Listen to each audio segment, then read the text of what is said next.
ہندوستان آپ کا ازل قدم ہے، میری یہ بات یاد رکھیے گا۔ یہ امن کی آشا یہ فضول بکواس ہے، اس پر اعتبار نہ کیجیے گا۔ اگر ہندوستان نے دوست بننا ہوتا تو وہ کشمیر میں 7 لاکھ فوج نہ اتارتا اور میری ہزاروں کشمیری بہنوں کے سر سے دوپٹہ نہ کھینچتا۔ وہ آپ کا دشمن ہے، اس نے نفسیاتی طور پر بھی آپ کو مارا، ثقافتی طور پر بھی آپ کو مارا، اور اب بھی دہشت گردی پھیلا رہا ہے۔ آپ کے دریا خشک، آپ کی نہریں خشک، ٹیل پر پانی نہیں پہنچ رہا، آپ کی فصلیں نہیں ہو رہی۔ اگر یہی صورتحال رہی، امن کی آشائیں ایسی رہیں، تو خدا معاف کرے، میں بڑا بھیانک نقشہ دیکھتا ہوں۔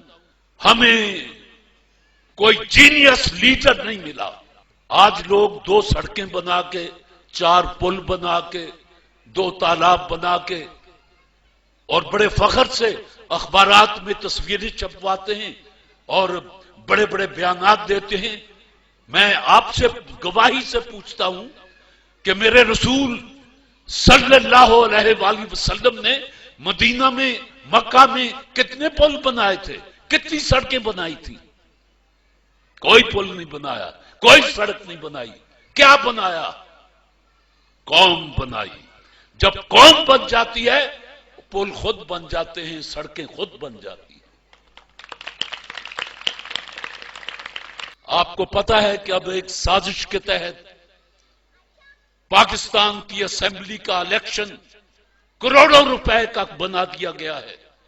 جس کی جیب میں کروڑوں ہیں وہ الیکشن لڑ لے۔ طارق عزیز تو نہیں لڑ سکتا، چاہے ساری عمر گلا پھاڑتا رہے۔ 5 سال کے بعد یا جب بھی وقت آتا ہے، آدھے ادھر آ جاتے ہیں، آدھے کرسیوں پہ بیٹھ جاتے ہیں اور یہ بے مغز باتوں پر شور مچاتے ہیں۔ یہ آدھے ادھر والے، اس لیے کہ ان کا کام ہی شور مچانا ہے۔ ادھر والے تسلی دیتے رہتے ہیں ہار پھول پہن کے کہ اگلے سال ہم یہ کر دیں گے، اس کے اگلے سال یہ کر دیں گے، اور دیکھو ہم نے یہ کیا تھا گے ہے نہیں کہیں ان کے پاس۔ یا تو تھا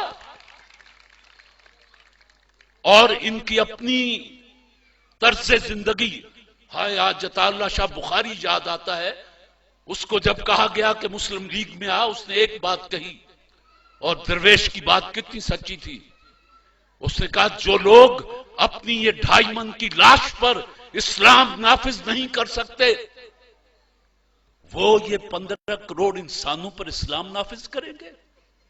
یہ عطا اللہ شاہ بخاری مرحوم ملتان میں آسودہ خاک ہیں، یہ ان کا کہا ہوا فقرہ ہے۔ میرے رسول صلی اللہ علیہ وآلہ وسلم نے ایک ارشاد فرمایا تھا، یہ حدیث نبوی ہے کہ دیکھو اپنے درمیان طبقات پیدا نہ ہونے دینا ورنہ تباہ ہو جاؤ گے۔ ہم نے لیاقت صاحب اپنے درمیان طبقات پیدا کر لیے، دولت کے اعتبار سے بھی۔ ایک طبقہ جو خط غربت سے نیچے چلا گیا، دوسرا طبقہ جن کو پتہ ہی نہیں ان کے پاس کتنا ہے۔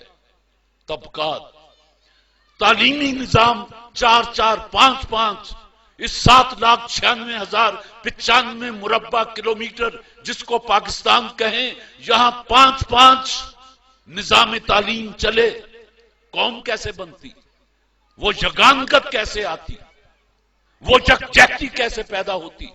غریب کا بچہ تپڑوں والے سکول میں، اور اس کو ڈیل کرنے والے قصائیوں جیسے چہرے والے ماسٹر، اور بعض ایچسن میں، برن ہال میں، جی سی میں، اور ادھر اسلامیہ سکول، ادھر مولوی بیٹھا صرف قرآن اور حدیث ناظرہ پڑھا رہا ہے، ترجمہ نہیں بتا رہا، اس کو خود نہیں آتا۔ یہ زبان سے لا الہ کہہ دینا، اقبال کہتا ہے کچھ نہیں، دل و نگاہ مسلمان نہیں تو کچھ بھی نہیں۔ تو جن کو پتہ ہی نہیں وہ کیا پڑھ رہے ہیں، تو اس سے زیادہ قرآن کی بے حرمتی آپ اور کیا کر سکتے ہیں کہ 5 وقت پڑھتے ہیں، کوئی پوچھے کیا پڑھ کے آیا ہے، آپ کہیں کہ یار قرآن پڑھ کے آیا ہوں. کیا پڑھا؟ قرآن. بے کیا سمجھا؟ کیا پایا؟ ثواب. اس میں لکھا ہوا کیا ہے؟ اللہ جانے. جیدی کتاب ہے وہ تو جانتا ہی ہے، اللہ جانے. لیکن میں ایک غلط فہمی آپ کے ذہن سے نکال دوں کہ دنیا کے جدید علوم میں سے صرف 30% علوم ایسے ہیں جن کی وارث انگریزی زبان ہے. ایشیا کا کوئی ملک ایسا نہیں جس کی قومی زبان انگریزی ہو، لیکن 30% علوم ایسے ہیں جو انگریزی زبان میں ہیں، باقی جرمنی میں ہیں، فرینچ میں ہیں، چائنیز میں ہیں. آپ جرمنی میں جا کے انگریزی بولیں، وہ آپ کا منہ دیکھنے لگتا ہے جیسے ہمارا چک 37 کا بندہ ایسے بندے کا افسر کا منہ دیکھے جو انگریزی بول رہا ہو، وہ ایم کر کے دیکھتا ہے کہ بول رہے ہیں.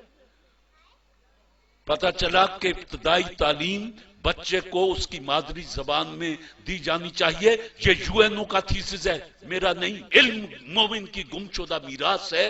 لیکن ایک بات کہہ دوں، اپنی زبانوں کے کو چھوڑ کر دوسری زبانوں کو اختیار کرنا یہ شاید زیادہ صحت مند نظریہ نہ ہو. آپ نظریاتی قوم ہیں، آپ کے لیے کوئی سرحد نہیں ہے. جہاں آپ نے زمین پہ پیشانی رکھ دی وہی مسجد بن گئی. جہاں آپ نے لا الہ الا اللہ محمد رسول اللہ کہہ دیا، وہ دنیا. ایک بچی نے کہا تھا کہ پہلا مسلمان کون تھا؟ پاکستان اس دن ہی بن گیا تھا جس دن ہندوستان میں پہلا شخص مسلمان ہوا تھا.